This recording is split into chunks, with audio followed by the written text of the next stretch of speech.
नमस्कार दोस्तों, स्वागत है आपका हमारे चैनल बालाजी रिपोर्टर में। और आज आप देखेंगे ये रिश्ता क्या कहलाता है में क्या हुआ।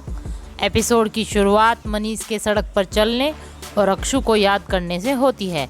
वह रोता रहता है और कहता है कि अबीरा और रूही बहनें हैं। वहीं दूसरी तरफ अबीरा लड़खड़ा जाती है। रूही कटोरे रखते हुए दिखाई जाती है। वह अबीरा को कहती है कि तुम्हारी शादी हो रही है, तुम खुश हो। अबीरा रूही को बहुत कुछ कहती है, हमारी शादी है इसलिए तुमने इतना बेकार चेहरा बनाया हुआ है।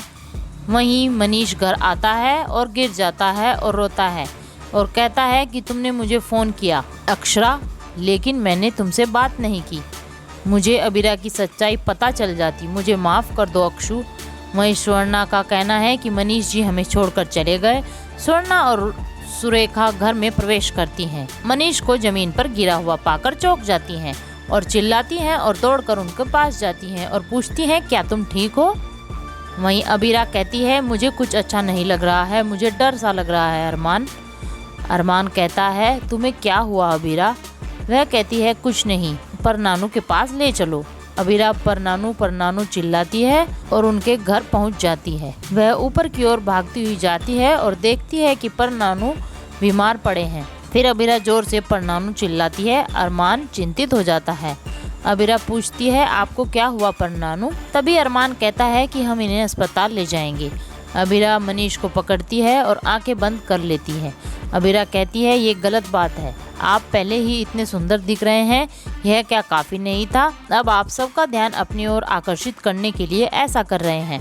अब हम आ गए हैं, क्या आप खुश हो और उठ जाओ। वह उसकी ओर देखती है और उसे सांत्वना देती है। स्वर्णा को अक्षु के शब्द याद आते हैं। तभी डॉक्टर आ जाता है और कहता है कि एम्बुलेंस आ गई है, लेकिन डॉक्टर कहता है कि ये अब ठीक लग रहे हैं, ये कैसे हुआ। अबीरा कहती है कि ये मेरा और पर नानू का रहस्य है। डॉक्टर कहता है कि मैं एम्बुलेंस भेज देता हूँ, अब इनकी तबीयत ठीक है। वहीं अबीरा गाना गाती है। फिर सुरेखा अबीरा को धन्यवाद देती है। अबीरा पूछती है कि क्या मैं यहाँ रुकूं। तभी अरमान कहता है कि अगर कुछ होगा तो मैं तुम्हें यहाँ ले आऊँगा, चलो घर चलें। तभी स्वर्णा कहती है रुको अबीरा, रूही को कुछ मत बताना, वह बहुत चिंतित हो जाती है। अबीरा कहती है ठीक है। अबीरा और अरमान घर पहुँचते हैं। दादी सा कहती है बढ़िया, आपने बहुत अच्छा फंक्शन किया अबीरा, और अब आपको पुरस्कार मिलेगा। अबीरा को एक नोट मिलता है दादी सा से। दादी सा कहती हैं मुझे लगा कि तुम खुश होगी, यह कल की रस्मों के लिए आवश्यक चीज़ों की एक सूची है। मुझे लगा कि अबीरा रस्म का प्रबंध कर देगी। दादी सा कहती हैं लड़की और लड़के के परिवार उपहारों को आदान प्रदान करते हैं। क्यारा पूछती है क्या क्या हमें भी उपहार मिलेगा। दादी का कहना है कि यह तो अबीरा पर निर्भर है।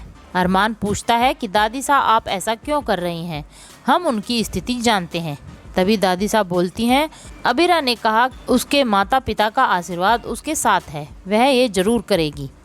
अगर अबीरा को कोई समस्या है तो मुझे बताए। तभी अबीरा कहती है आपके समर्थन के लिए धन्यवाद, लेकिन दोनों रस्में कल जरूर होंगी। दादी साहब इस बात पर तालियां बजाती हैं और सभी परिवार वालों को तालियां बजाने के लिए कहती हैं। सभी दुखी मन से तालियां बजाते हैं। तभी संजय बोलता है कि अबीरा ये रस्म नहीं कर पाएगी, सिर्फ उपहार ही काफ़ी नहीं है, लड़की के मायके वालों का आना भी जरूरी है। दादी सा कहती हैं हाँ ये बात तो मैं भूल ही गई, आपका कोई परिवार नहीं है। तभी अरमान कहता है दादी सा आप गलत कर रही हो।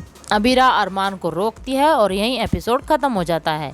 कल आप देखेंगे दादी कहती है अबीरा और मेरी आखिरी लड़ाई है और वह मुझसे हार जाएगी। अबीरा कहती है कि मैं नहीं हारूंगी। तभी दादी सा अबीरा से उपहारों के बारे में पूछती है।